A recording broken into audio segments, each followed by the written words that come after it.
Kamusta, kaabante? Aso, ipinatulfo?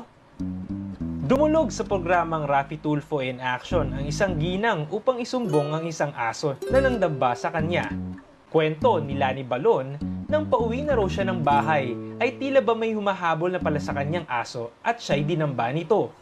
Dahil dito ay nagkasugat-sugat umano siya at nabalian pa ng balikat. Aray!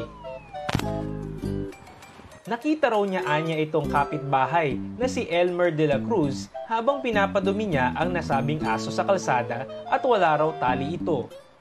Una raw ay nag-alok si de la Cruz na bayaran siya ng 9,000 pesos. Ngunit pagdating sa barangay ay naghamon ito ng kaso.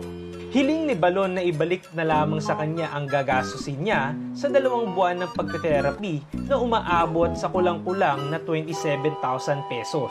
Sa ngayon ay umaabot na raw ng kulang-kulang na 50,000 pesos ang nagastos niya kung isasama ang kanyang pagte-therapy. Tumangging magbigay ng komento itong si De La Cruz at maghihintay na lang ng laban sa kanya.